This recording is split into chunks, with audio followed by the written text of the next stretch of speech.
Welcome to Ajayu Radio, courtesy of FLACSO Radio in Quito, Ecuador. We're your hosts, Rico and Mario.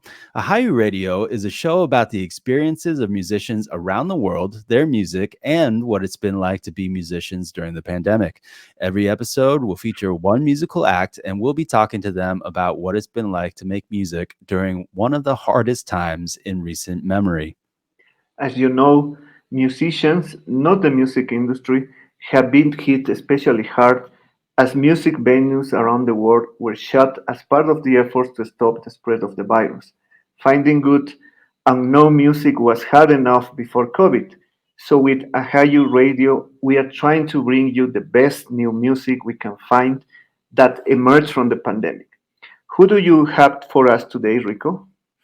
I've actually got a little bit of electronica for everyone, brought to us by a duo out of San Francisco called Baalti, who I talked to just the other day. I didn't know that you actually like electronic music. I believe that you were a rock fan as me. What brought your attention to this group? Yeah, that's right. But I actually heard about Baalti through my partner, who's actually close friends with Jaiveer Singh, who's one half of Baalti, and we got to see them live not that long ago. What I like about them is that it's not like anything I've heard before, and I really appreciate it when I hear something new. So I've never heard old Indian records sampled to make beats like that, which the guys told me more about in our interview. Here's a little taste.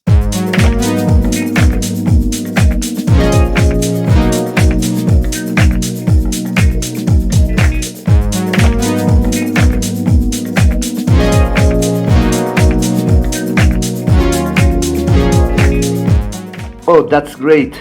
I would love to hear more of their music and what you talked about in the interview. Once again, this is Ajayu Radio, courtesy of FLACSO Radio Ecuador. Stay tuned for more Baalti.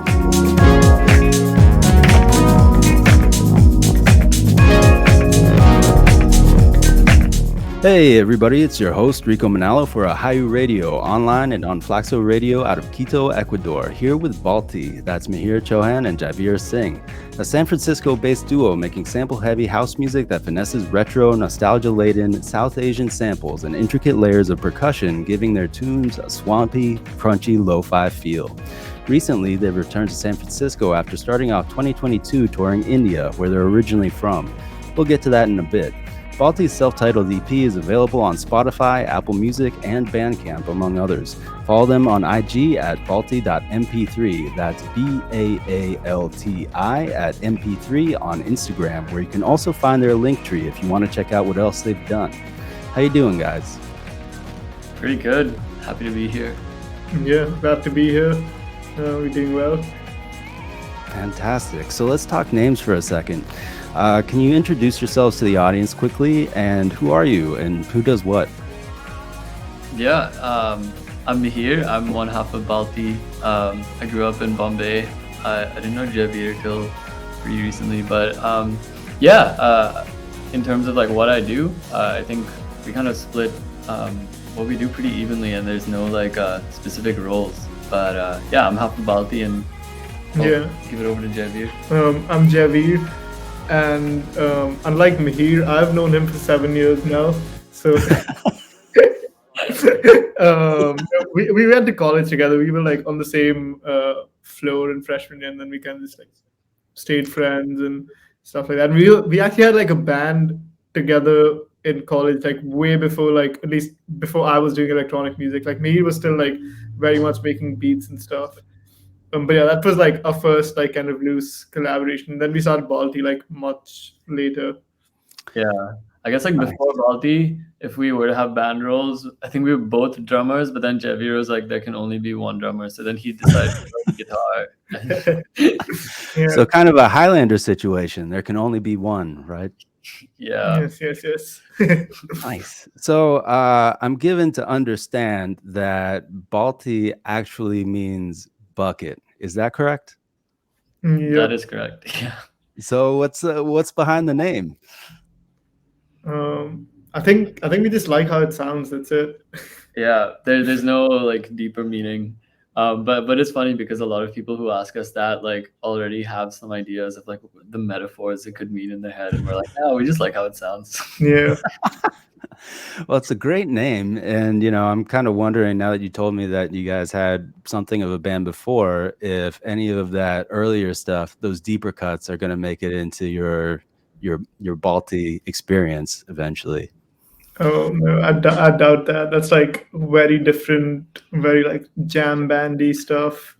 Yeah, like upstate New York, trying to be the Grateful Dead, like that kind of vibe. I mean, we do have a lot of like old recordings of that, so it could be interesting if we went in to see if there were any like things we could pull from there. But I'm scared to even listen back to that. yeah. Some of it could be pretty epic, some of it could be pretty cringe. So I get you. It's always kind of dangerous to look at the past, but if I'm hearing what you're saying, that earlier band was trying to be somebody else, and it sounds like with Baalti, you're maybe both trying to be yourselves, or I don't know what's behind the project.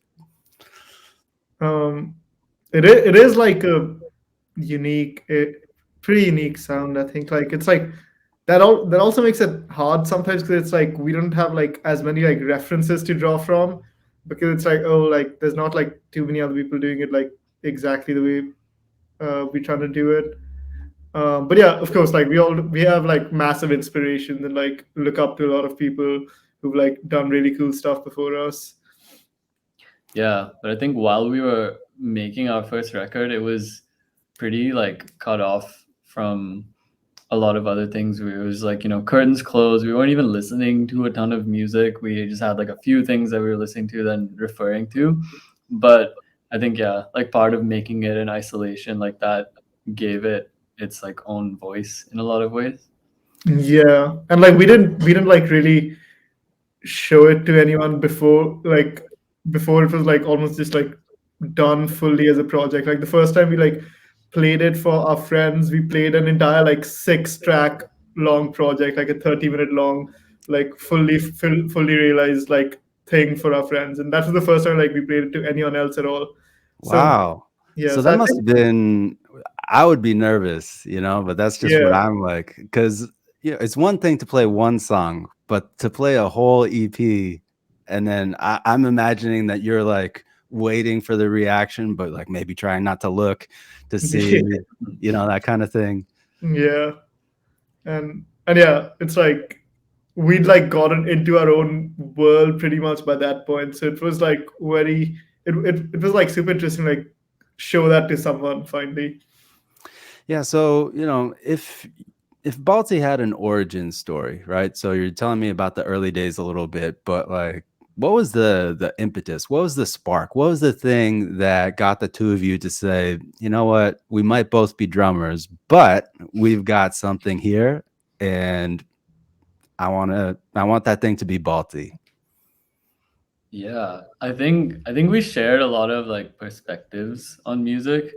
But if we were to boil it down to one event, it's like kind of funny story. We were at this festival called Desert Days in it was like outside of Los Angeles, and it was a lot of just like psychedelic rock. So we were still kind of in that phase of like that's the kind of music that we shared, like really jammy, like rock kind of music.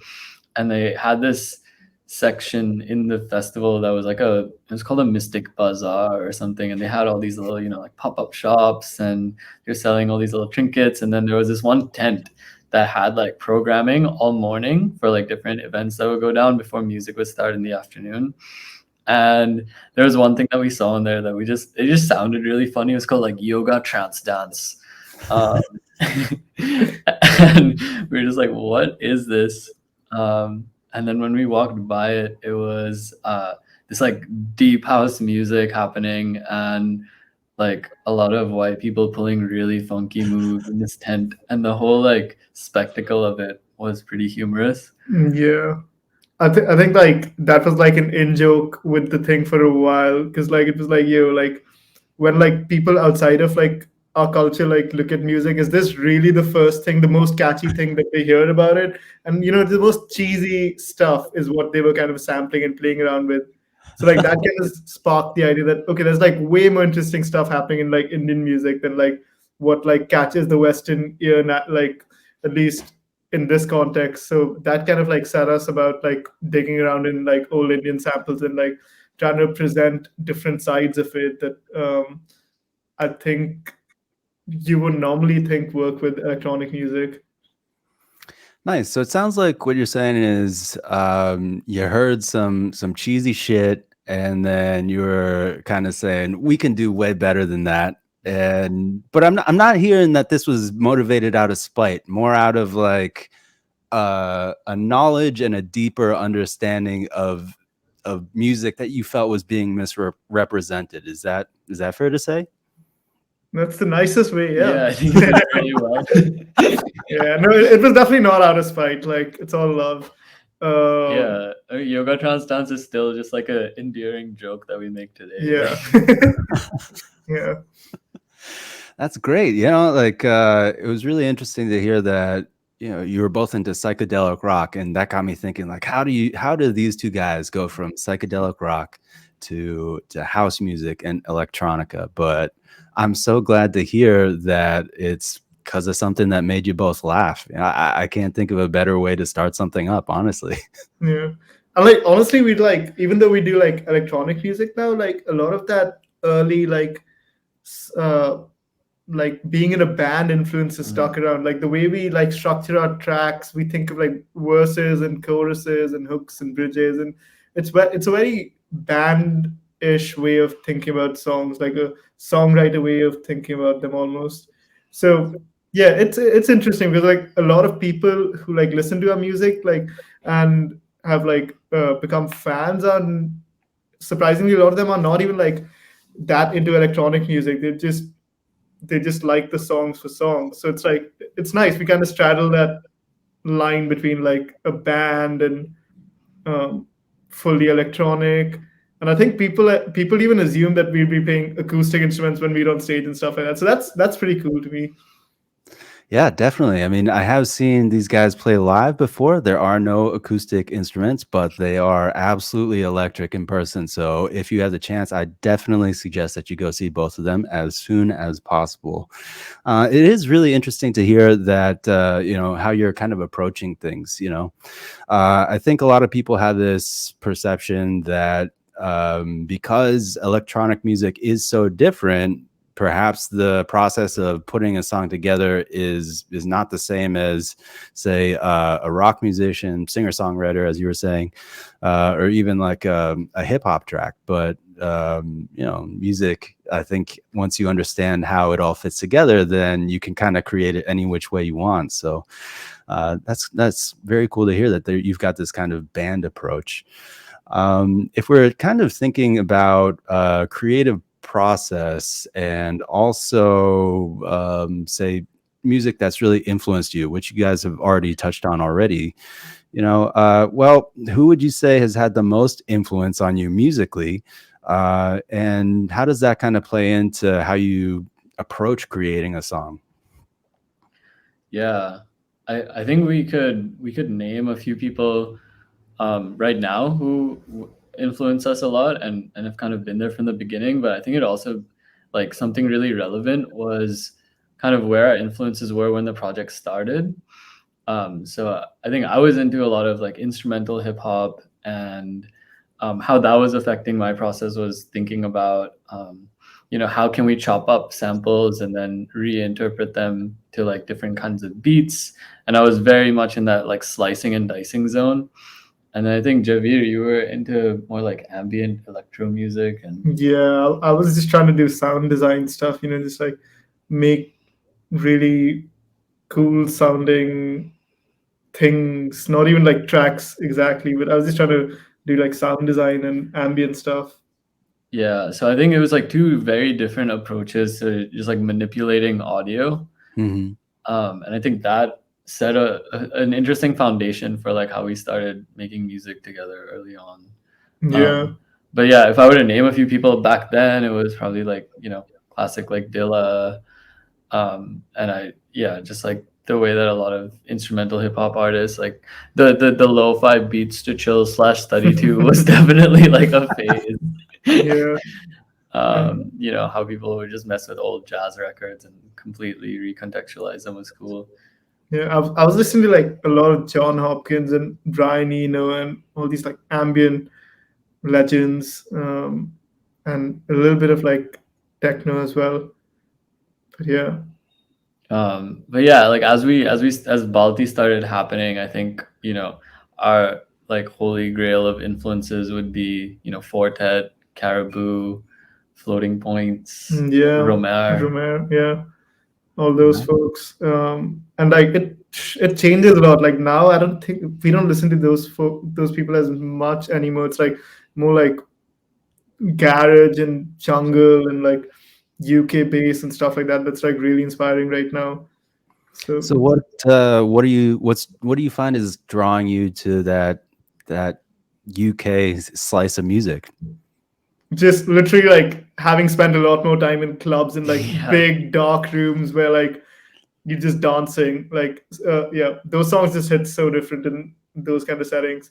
So yeah, our new music is way more club oriented. I think it's just informed by having played in all these venues, like, and spending more time in them. Yeah, like we made this whole record during the pandemic, but like who knows what our music would sound like if we were going to clubs the whole time. So, I mean, if we can touch on that for a moment, have you kind of noticed as the pandemic has gone on that, you know, you've kind of thought about things slightly differently? Or I don't know, for a lot of creative people and, you know, a lot of people who are outside of the creative fields, they don't always understand how things can be used as inspiration, or how people kind of leverage something that happens into a creative moment, you know? Yeah, I think early on in the pandemic, we were really experimenting with how we thought people could collaborate and make music. Like a lot of our first EP was made purely over Zoom. And Really? yeah, Yep. yeah, like it was all we had like I think 10 or 12 songs down just over Zoom. And then by the end of it, I was like, okay, like Mihir's one of his roommates moved out or something, and he had a free room in his apartment in SF, and I was like, yeah, I'll just come down and let's just like finish the EP. But like, but when we like finally met after like the meat of the pandemic, we'd already gotten like 10 songs down on Zoom. Yeah. There were some, Zoom was so interesting. There were like, it forced us into so many different frameworks of thinking that I think somehow really worked well. Like, for example, like one of us would be screen sharing and audio sharing, like, you know, our DAW, like Logic or Ableton or whatever. And that was super cool because we noticed really quickly that, you know, one of us could be like just purely in execution mode and like not have to, could just like make any changes really quickly. And then the other person on the other end could like not have to think about any of that cognitive load of like, how do I actually make this happen in the DAW, and could just, call creative shots really freely. And like splitting those two processes up made like, I don't know, we churned out ideas so quickly. Yeah. and also I think like Zoom, the audio quality of a Zoom can be like pretty shit. Yes. That's a good thing in some ways, because we weren't obsessing over like tweaking sounds till they were perfect. We were kind of just like getting ideas down, and like if an idea didn't work, you could like tell instantly, right? Rather than being like, oh, maybe it doesn't work because like this sound needs to be tweaked a bit. But it was more like focusing on like the more abstract, like, do these chords work? Do these like, does this melody line work? Does this hook work at all? So it was kind of like taking a step back from the more zoomed in view that you tend to have when you're in the same room. Yeah, no So it's turds were like published. the limitations kind of forced you to look at the structures of things. Is that right? Yep. Like the meat of it, the heart of it. That's cool. I mean, you hear so many stories of musicians and often their producers trying these like really far out things to get exactly the sound that they want. You know, like I remember years ago, somebody told me a story about one of the Pixies albums, and I'm forgetting which one at the moment, but there's a song on there where, the vocals are so gripping, and the way that they achieved the sound was by sticking the lead singer in a filing cabinet essentially, and having him scream at the top of his lungs or something like that. And so I'm always fascinated to hear kind of like what people are working with, what the limitations are, and how that impacts the end result. So I'm glad to hear that Zoom played a role in the Baalti EP, as it did in so many of our lives and continues to do so on a daily basis. But yeah, I never would have thought that Zoom would be part of the Baalti story. Shout out Zoom. Yeah. If anyone at Zoom is listening, yo, Sponsor me. Yo, upgrade our session, man. All right. So speaking of the EP, that is the Baalti EP. Tell us a little bit more about that. We've touched on it. You talked to us a little bit about the process, how you started working, how you were like working really thick and really fast, and you know, you couldn't focus on the prettiness of it. But you know, I actually don't know how many times I've listened to that EP at this point. You know, like I think Mihir, you mentioned Lo-Fi, the YouTube channel. I don't know if we're allowed to say the name for copyright reasons or whatever, but yeah, I could definitely see your music fitting into that playlist for sure. But it's, when it comes down to it, it's just a very listenable album. And for context, I don't really consider myself to be a big fan of electronic music. So I definitely think that some of your approach has come through that to me. And yeah, I'd just like to know more about what it took to get that album together. And how did you land on those? Is it 4 tracks? I think it's 4 tracks. Yeah. I mean, firstly, yeah, thanks. That's like, we appreciate the hell out of that. Like, especially like from someone who like doesn't come from like a background of electronic music listening. Cause like, yeah, that means like the songs are just like, yeah, they spoke to you or whatever. So that's cool. I guess when we started, yeah, when I got to SF, we had like a bunch of songs. We just threw them all into iTunes and spent like 2 hours listening to all of them all the way through. And then picked out like this one, and we had 6 that we really liked. And then we polished those, and we kind of had this like cohesive sounding demo tape that we started sending out to people. But finally, what we ended up releasing was like a little different. Like, we didn't end up putting out those 6 songs, mostly for like sample like copyright reasons and this and that. And actually, one of the songs that was supposed to be on the EP, we had to pull last minute because the freaking label asked us for like way too much money. And I'm like, yo, do you even know, like, this is an independent record? We're not putting this in a Bollywood movie or anything. What's wrong with you? We're talking like $6-figure dollars. Yeah. 6-figure dollars for like these deep cuts that have not been heavily featured, I'm guessing. Is that right? This one particular song was like kind of big. So anyways, we learned our lesson to like kind of chop the samples up a bit more, maybe. I don't know how to say that. But yeah, we so basically, yeah, it went through like a couple of phases from like the original idea to what it ended up being. But overall, I think it sounds like better for it. It has more of an identity for sure. I'm absolutely shocked that you kind of, as you said, put it into iTunes, said this one, and this one, because to me the tracks just flow so seamlessly into one another. And I mean, yeah, talk about cohesive. Like, we did a lot of stuff in the end to like make it super cohesive, like between songs and stuff. Like, you know, we'd like connect them either melodically or just work out the pacing of the entire EP so it like felt more like one journey. So yeah, just like little tricks, I guess. Yeah. Also, we were like learning to mix as we did this. So I think whatever we learned and landed on isn't probably, you know, like world class, like standard mixing techniques. So that kind of just drenched everything in this like similar sounding, like cohesive sonic identity, I guess, because we were just like figuring it out as we went and applied whatever we learned in that short amount of time to all of these songs.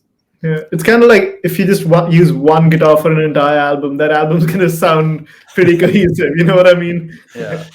Yeah, you've got a point, but I guess the counterpoint I would raise is not only have you put on successful shows in San Francisco, you also did a tour of India, right? So something's working for you guys. Yeah, I guess. Yeah, we have come like a long way from like when we first made that music. So I think we've like learned a lot and like become more proficient at it.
So, before we started recording, both of you were telling me that there are some things in the works for Baalti.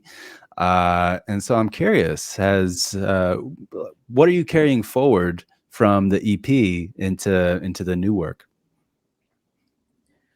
Yeah, I think we've talked about this before, and like I think we've had like 3 or 4 versions of this conversation. We're like, shit, what do we do for this next EP?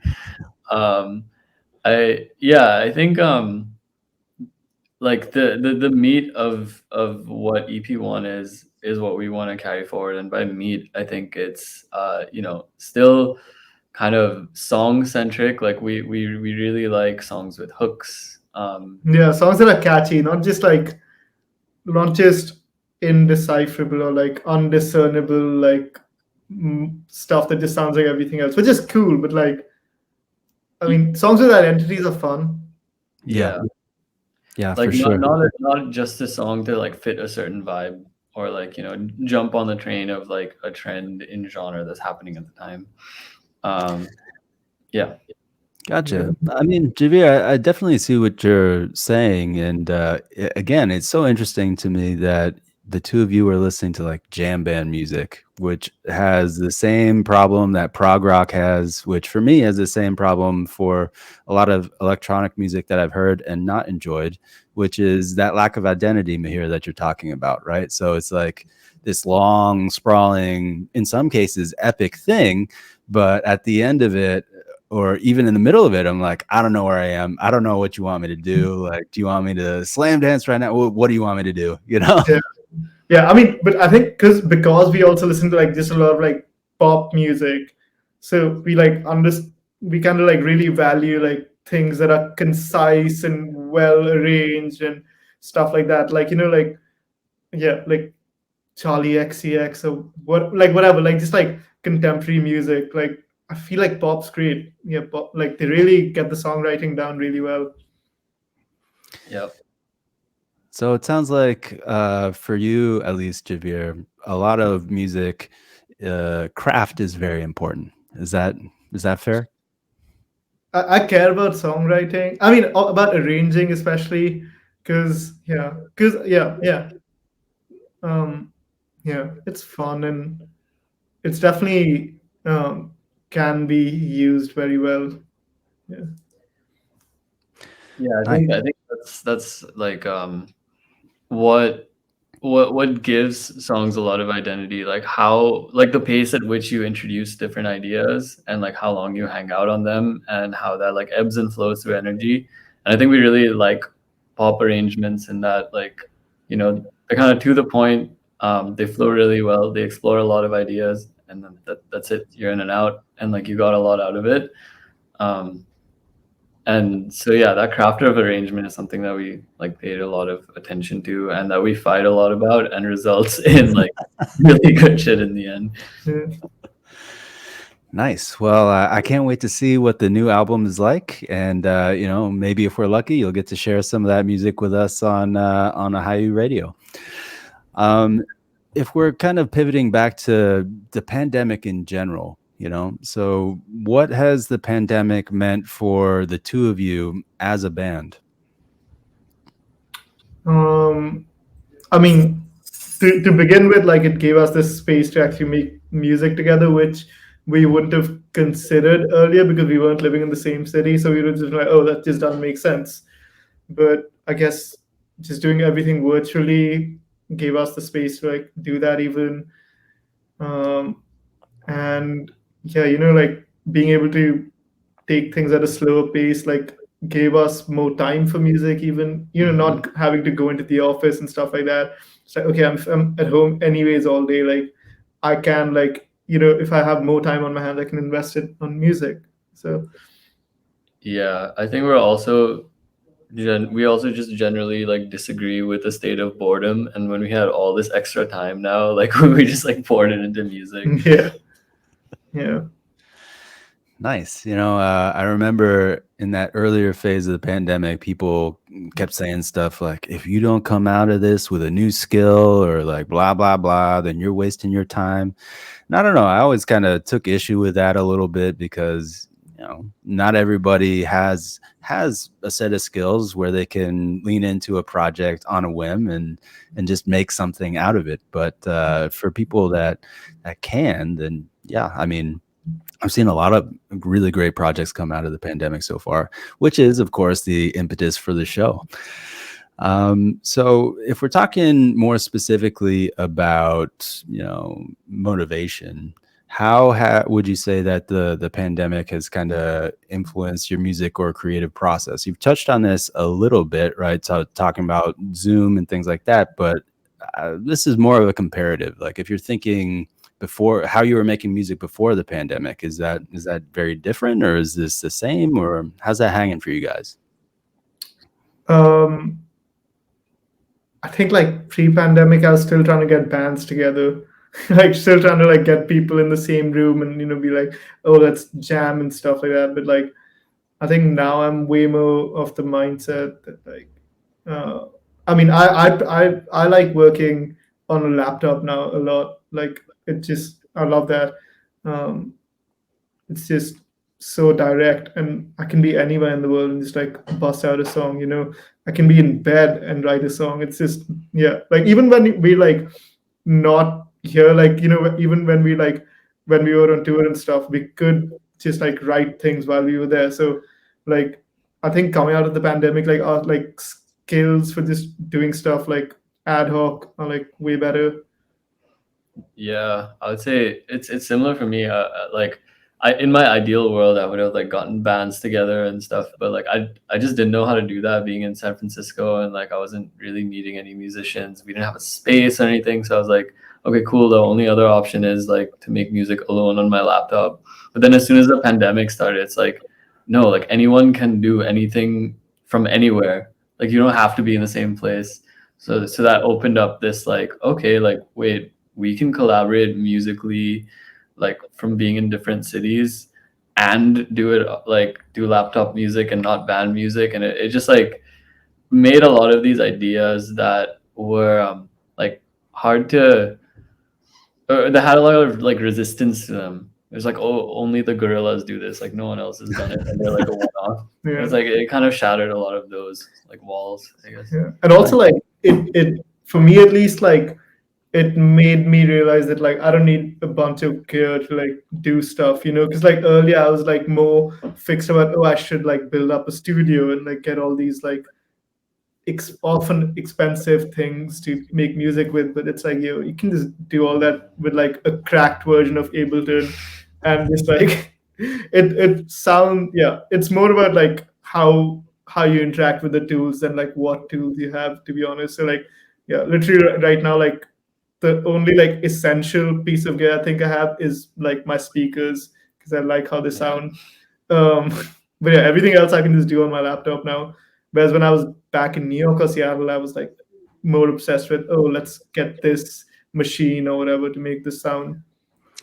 Yeah, so I definitely hear you both. I mean, for me, in some ways, the pandemic, it seems like it reminded people not that the internet existed, but that the internet is really useful. You can use it for a lot of things. It's not just for porn or Twitter or picking fights or whatever. Like you can actually do some stuff that could change your life, Yeah. Yep. Nice. So, right. So this started as a pandemic project, and you also released your EP during the pandemic, which is still ongoing, of course. And you were walking me through a little bit about, that first playthrough for your friends. What was it like to release an album online, not kind of knowing where people were at? Well, I guess that's an assumption, right? But for a long time, because I was mostly on my computer in my shitty little apartment in Boston. Now I live in Oakland, but just kind of in my own head, and I didn't really have a lot of awareness of what other people were going through other than like the news, or they were mad at Trump or whatever, Yeah, I mean, I think like by the time we actually released it, like on all the platforms and stuff, we had gotten like a good amount of feedback from a bunch of different places. But when you ask about like, you know, that when we played it through for our friends and we had the 6 tracks, I feel like that was a super cathartic moment because we were the only people that heard this. And then it was also in like coming out of like a really strict shelter in place. It was also like, oh my God, I get to see my friends after a little bit of time. So the overall vibe of that night was super like celebratory, and it was just like, hey, we just want to share this thing that we did, and we didn't have any like expectations from it. We didn't know that we wanted to release it at all. We were just like, if anything, like we got to commemorate this thing that we made, and like let's just call some friends over and show it to them. Yeah, but I think we were lucky that like at least in San Francisco, by the time we like put it out like officially, a lot of things that started opening up. Yep. So I think like a couple of months after we released the EP, we were like playing shows in SF. So that was really fun. Like, you know, like the public work show, that felt like a proper like celebration of the music, and like that felt like the unofficial release party. Yep. Yeah. That was so Jaiveer is referencing a show that they played at Public Works, which is a venue in San Francisco where I actually saw them play live. And that was the first concert that I'd been to since the pandemic started. And it was sensory overload. I mean, it's a club for one thing, but like I hadn't been outside and around that many people for a long time, and to have that all at once, and then to see the two of you on stage, it was a lot to take in. But what I can say is that house was moving, asses were shaking, people were having yeah, I'm glad you enjoyed that. Yeah. So tell me a little bit about your tour to India. You know, that's a hell of a way to start off 2022. And, you know, here in the US, we hear a little bit of what's happening in India. We've heard, you know, it's not so good. In fact, sometimes it's been really bad, but, you know, it sounds like you were able to put together a whole tour, and, well, you're back here safe and sound. Yeah. Yeah, I think we got really lucky with the timing. So lucky. Because like restrictions were like fully lifted, and like cases were really low, and everyone was feeling safe and good and going out a lot, like in like November and December and stuff. And like we did all of our shows, and literally like 2 weeks after that, like Omicron hit, and like everything went back into lockdown. Yep. So I think the timing worked out really well. Nice. So, you know, just out of curiosity, where did you play, and what was your favorite show? Oh, yeah. So we played a bunch of different cities. So we started off in Goa. Then we went to Indore. Then we did Bombay twice in 2 different locations. And we did Bangalore and we did Delhi in the middle. Course, yeah. Nice. Favorite one, damn.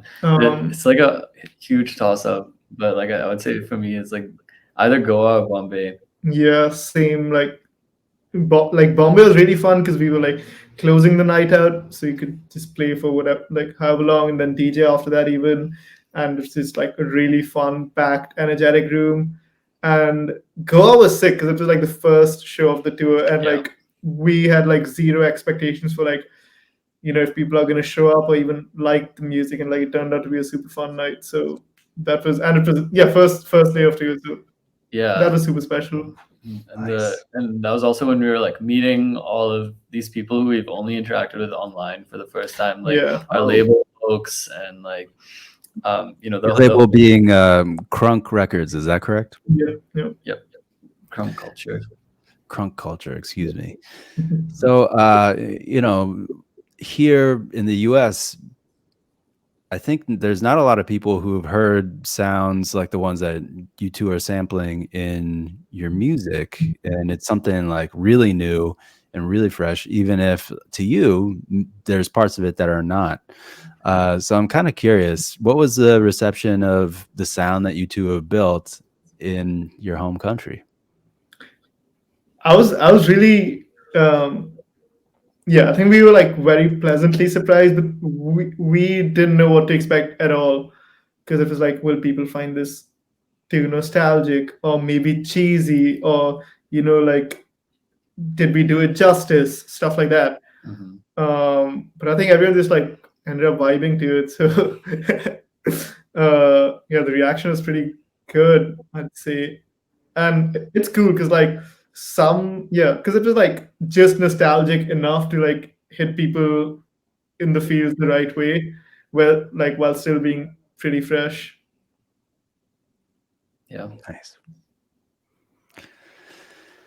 Nice. So before we wrap up here, I guess, I don't know, you have any projects that you'd like to talk about? You mentioned that there's an EP in the works, but is there a date on that, or I don't know?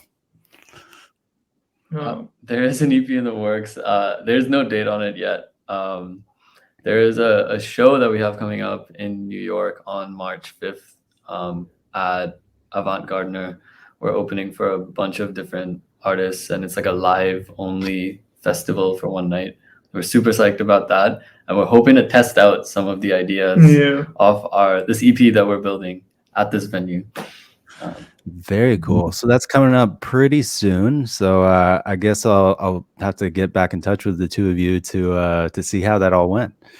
And before we go, what's your message to music fans as we continue to deal with COVID?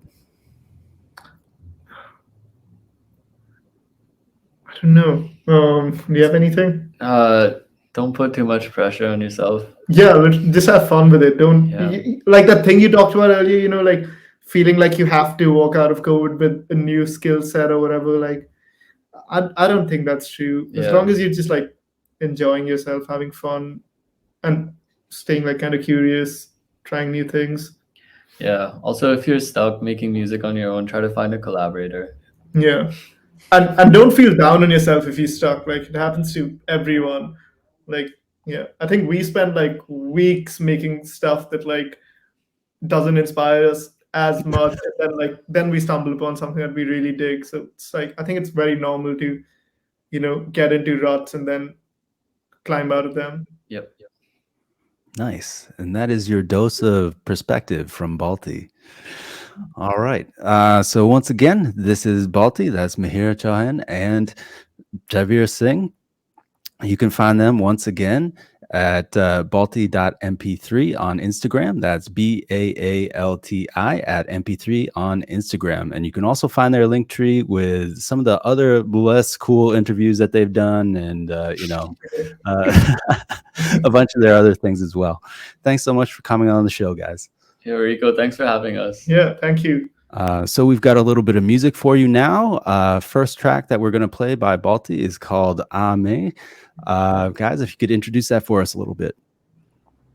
Yeah, this is the album opener for our EP. It has a Gujarati funk folk sample on it. And yeah, we just really like how groovy that sample is and how soulful the vocals are on it. Yeah, like the idea behind this was just like an exposition to the world. So it's kind of just like one long build up. Just kind of like it kind of feels like you're entering a new place. At least I like to think of it that way. Yeah. Nice. All right. So once again, this is Ame from Baalti.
right, and we're going into our next song now from Baalti called Ustad. And tell us a little bit about this one, guys. So this one, I believe, was sitting on Mihir's laptop as a loop for like a few years before like we got to it. I don't know. When did you originally have the idea for it? I think it was like 2016 or something. And it was one of the first songs that we kind of revisited from like my old drive of ideas together. And within like a day, we had transformed this like rusty, like dusty old flip into this track. Yeah, this was really fun because it was kind of like our first time like fully doing a song together. So we kind of threw all of our like different ideas into it at once. It was like, oh, the drop should have this, and we should have these kind of hats, and like we should like chop the vocals like this. So like we kind of like let all of our inspirations loose into that track. Nice. So it sounds like this one's been percolating for a while. Here for your listening pleasure, Ustad by Baalti.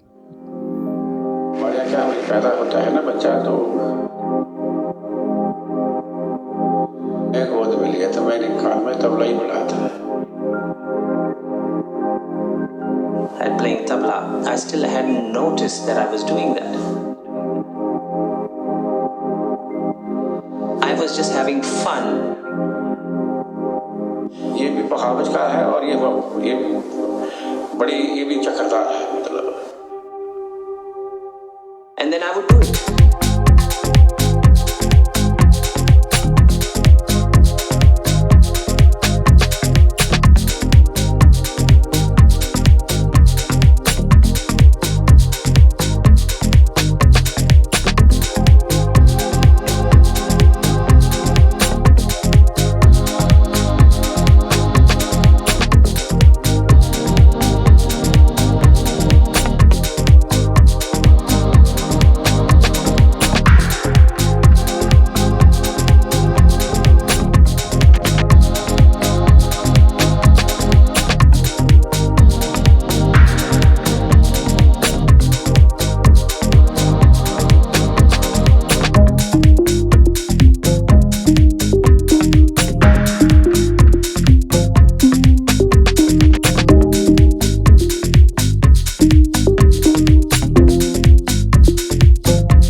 ये भी पखावज का है और ये बड़ी ये भी चक्रधार. Guys, we're going into our final track. This one is called Kolkata 78. And can you tell our audience a little bit about this one too? Yeah, this is probably like the track that like really got us excited about the idea of Baalti. We found this old album by Rupa Biswas, and it was just like, it's called Disco Jazz, and it's so funky, and we can say this because we cleared the sample. But yeah, we sampled off of that, and then I sent it over to Jaiveer, and yeah, we just both thought that the marriage of these two worlds, like dance music and this like old Bengali funk record, just sounded really good, and it felt really special off the bat, and we just went from there. Yeah, that was like the first idea that like Mihir showed me, that I was like, yo, we should like make a full track out of this. So yeah, that one's, and it's still like probably one of our favorite songs to play live. Yep. Nice. The way you guys are talking about the samples that you're using is making me want to dig for records with you guys. Yeah. All right. So here again is Kolkata 78 by Baalti.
Once again, everybody, Baalti's self-titled EP is available on Spotify, Apple Music, and Bandcamp, among others.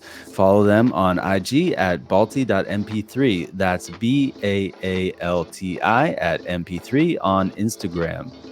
Thanks for listening. That's our show. We'll be back again in 2 weeks with a group from Ecuador, Cementerio de Elefantes. As you know, you can catch us on FLACSO Radio's webpage, but also on its social media, Facebook, Twitter, and YouTube. For info on Ajayu Radio, or if you've got comments, questions, or great bands that you'd love for us to have on air, drop us a line at ajayuradio@gmail.com. That's AJAYU.radio@gmail.com. Once again, we're Enrico Manalo And Mario Portugal, thank you and see you next time.